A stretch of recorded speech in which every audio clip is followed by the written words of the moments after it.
I'm Boogsy and I'm an addict. I'm going to be reading just for today, August 18th, 2024. How long do I have to go? Page 240, basic text, page 106. The way to remain a productive, responsible member of society is to put our recovery first. The meetings have been great. Each night we've attended, we've gathered with other addicts to share experience, strength, and hope.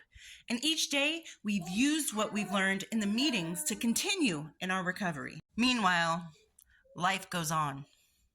Work, family, friends, school, sport, entertainment, community, activities, civic obligations, all call out for our time. The demands of everyday living sometimes makes us ask ourselves, how long do I have to go to these meetings? Let's think about this. Before coming to Narcotics Anonymous, could we stay clean on our own? What makes us think we can now? Then there's the disease itself to consider. The chronic self-centeredness, the obsessiveness, the compulsive behavior, patterns that express themselves in so many areas of our lives. Can we live and enjoy life without effective treatment for our disease? No. Ordinary people may not have to worry about such things, but we're not ordinary people. We're addicts. We can't pretend we don't have a fatal progressive illness because we do. Without our program, we may not survive to worry about the demands of work, school, family, or anything else. NA meetings give us the support and direction we need to recover from our addiction, allowing us to live the fullest lives possible. Just for today, I want to live and enjoy life. To do that, I will put my recovery first. Okay, I want to say this. Sometimes, you guys know this, sometimes I don't fully agree with the literature.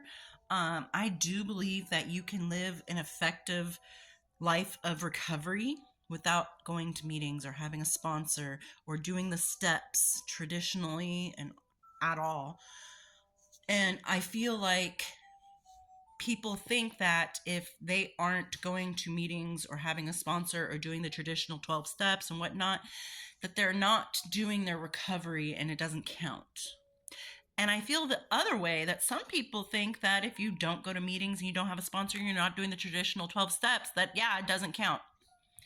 And that's just, that just kind of rubs me the wrong way. Because if you're living in recovery and you're doing the damn thing, you're going to work, you're taking care of your family, you're progressing in life in a positive direction. Yes, I very well think that you are doing your recovery correctly. Some people I've spoken to and that I know feel that meetings are a trigger to them.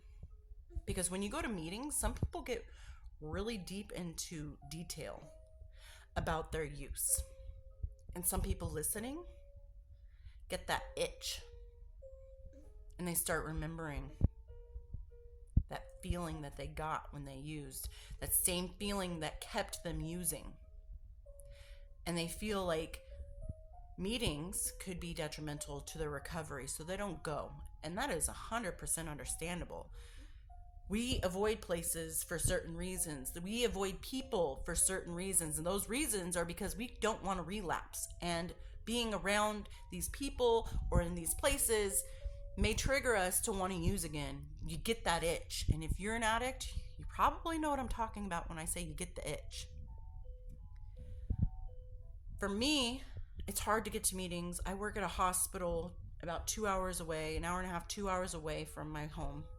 I'm a single mom, and I'm part of the float pool and on call. So if I get called in, I get called in. I gotta go to work. And I can't just be like, oh, I can't today, sorry.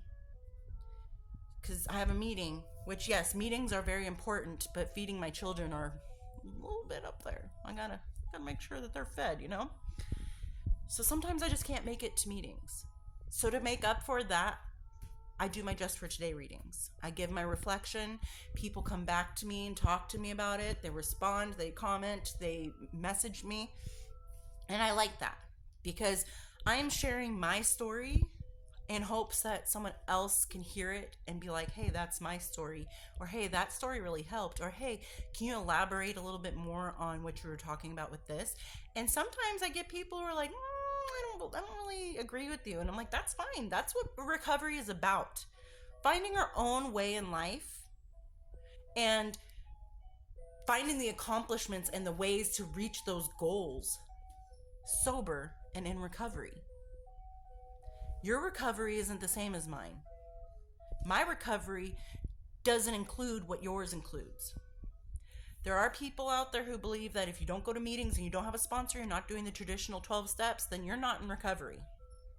And basically, you're just sober and going through the motions. And I don't agree with that.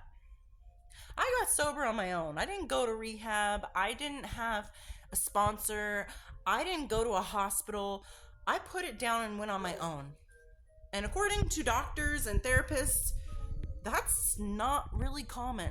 It's kind of like, I can't believe you did that by yourself.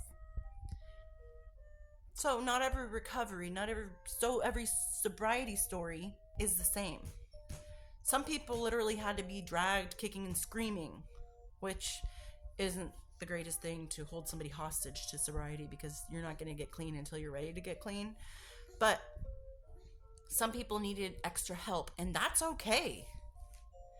There are people out there who have their own recoveries. Every single person. I shouldn't just say there are people. There are everybody, okay? Every addict has their own way of recovery. If going to meetings helps you, please go. If having a sponsor is helping you build a better life, please call them. If the 12 steps keeps you in line, please follow them. But not every recovery is the same. And how long do you have to go? I feel like you go when you most need it. Sometimes I would feel like I really got to get to a meeting, and the stars would align for me and I would be able to make it to a meeting. But if I can't, my commitment is to do my Just for Today readings, share my story with you guys, reach out, listen to your stories. That's my commitment. That's what helps me stay in my recovery and put my recovery to the forefront. Yeah, because sometimes life gets in the way. But it doesn't have to get in the way of your recovery, because your recovery goes with you. Wherever you are, your recovery is there, I hope. And that's what matters. So, like I said, sometimes the literature I don't fully agree with, because it said something about we struggled with this disease, and I'm paraphrasing, struggled with this disease until we went to Narcotics Anonymous because we can't do it on our own. But you can. I believe you can. And those days that you can't, you can reach out to somebody. Because I can guarantee you there's somebody holding their hand out waiting for you to grab it so that they can pull you out of that darkness that you're starting to slip into. So sometimes, Narcotics Anonymous is a fantastic tool for recovery. It's absolutely there to be used at your disposal. You need it, please go. You like it, please go. Some people prefer in person. I prefer in person because I can feel the emotion as people are sharing their experiences. Some people prefer Zoom because they don't feel too open and vulnerable. Some people can have it either way. But some people just can't make it to one. And that's okay. It doesn't negate your recovery. It doesn't mean that you're not in recovery. You are living your life the way that recovery is meant to be lived. Happy, healthy, and successful. And I hope everyone's doing well out there, and I'll talk to you later. Bye.